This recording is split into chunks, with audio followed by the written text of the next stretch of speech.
Hi boys and girls, welcome to another episode. Today we'll be talking about the perimeter of irregular shapes. Our objective, learn how to calculate the perimeter of regular and irregular polygons. Engage and explore. Your grandfather wants to fence his farmland to keep out the animals that keep eating his vegetables. He calls you to ask for your help and gives you a drawing of the property. Grandpa says, "My favorite grandchild, can you help me decide how much material I must buy to fence this piece of land?" Look at figure 1. This is the drawing of Grandpa's land. So, okay, it can have this L shape. This side is 12 meters, this side is 18, this side is 30. Okay. This side is 8, this side is 18, this side is 12. Now let us pay attention to a few things here. If this side is 30, from here to here will be 30 as well. If I have 12 here, I need another what to make this? Another 18 to make this 30 as well. Are you seeing that? So if we were to bring this up to here, we'd have the 12 and the 18 there. Okay. If this side is 18 and I have 8 up to this point, to match it, I would need another 10. And you can see this 10 here. So if I were to take this and pull it out here, you'd see the 10 and the 8 making all of that 18. Okay. All right. So we have the dimensions there. How would you describe the shape of Grandpa's land? Is it regular or irregular? Now, regular polygons will have all the sides being the same. So, is that so in this case, or is it not? 2. How would you calculate the total length of the material that Grandpa will need to buy to fence his land? So, I guess if you're going to start from here, you'd have to go 12, then 18, then 30, then 8, then 18, then 10. I guess if we add up all of that, then, because that's how the fence would go, right?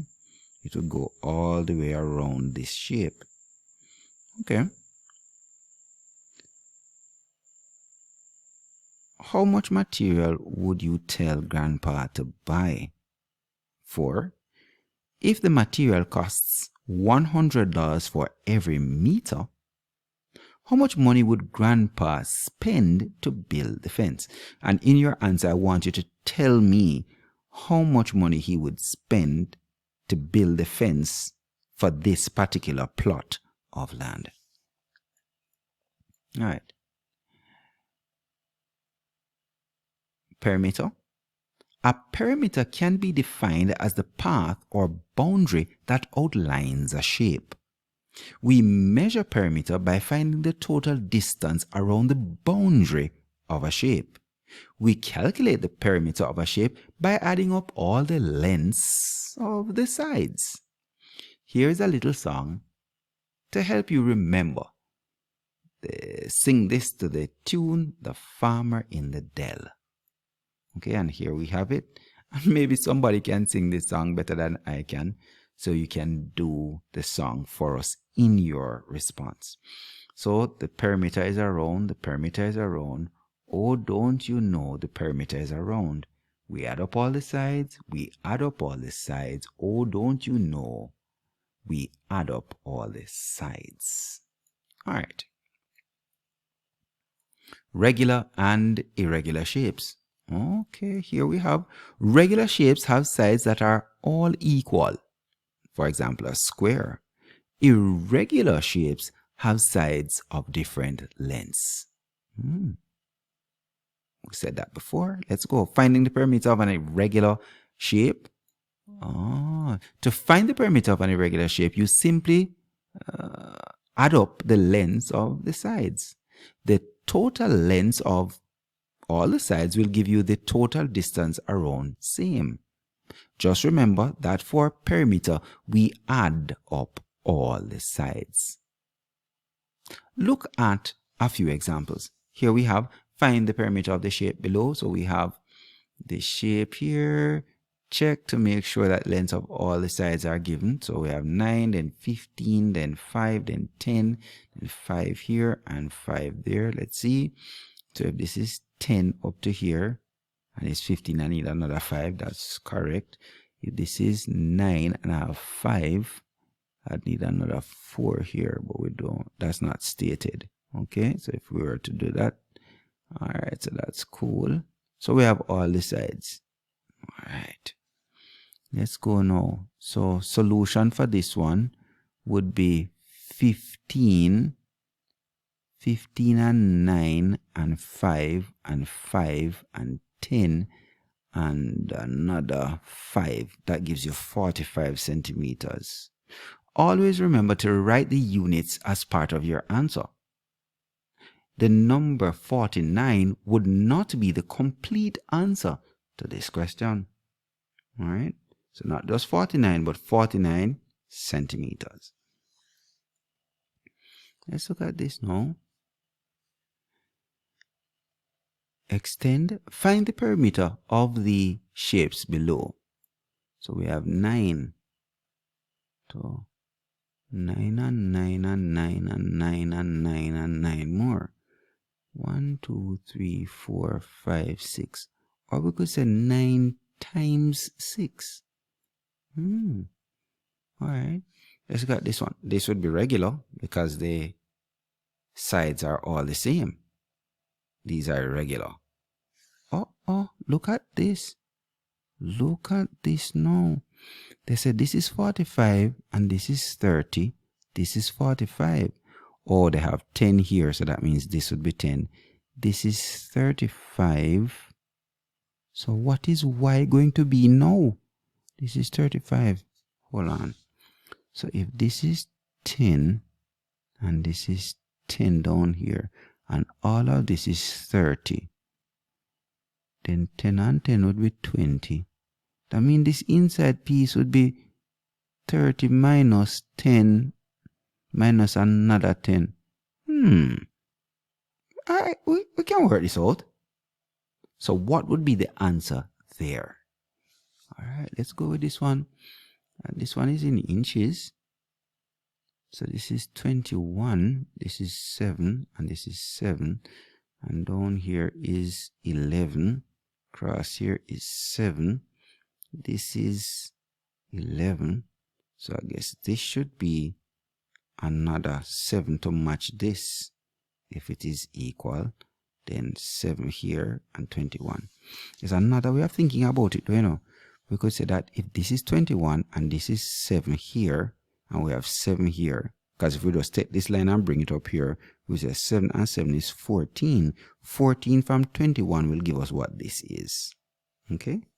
And that would be 7. Because 3 7s would give us 21.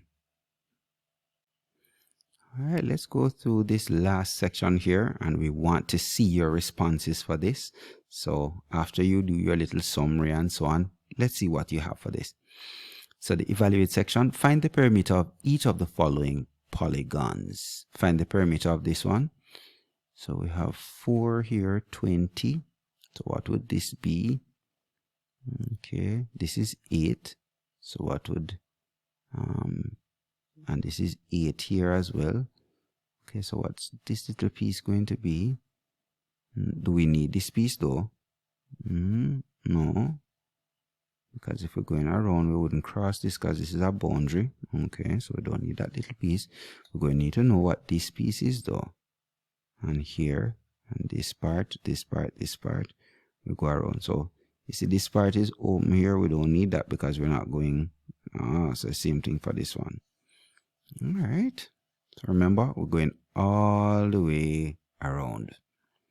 From A to B, B to C, C to D, D to E, E to F, F to G, G to H, H to I to J, J to K and K to L, and then L all the way back down to A.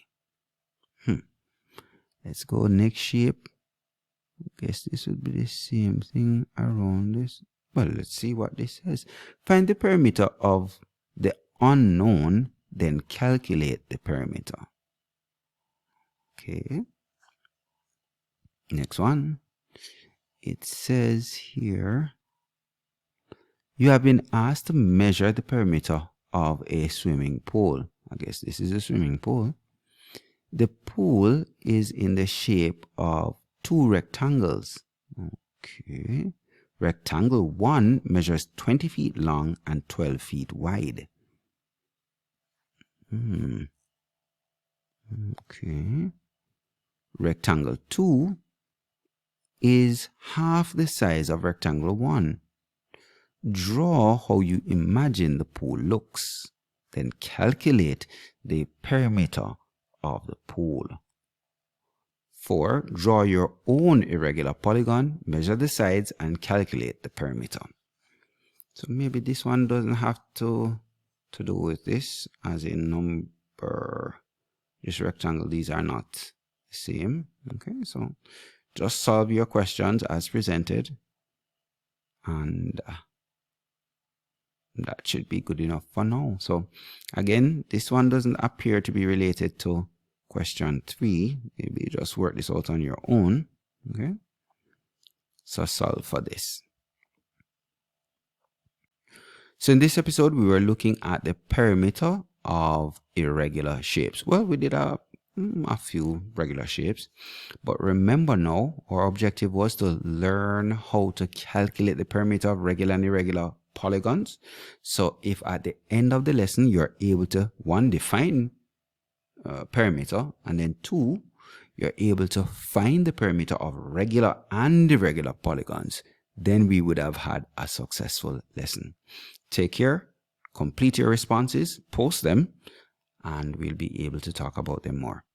Take care, and I'll see you in the next episode.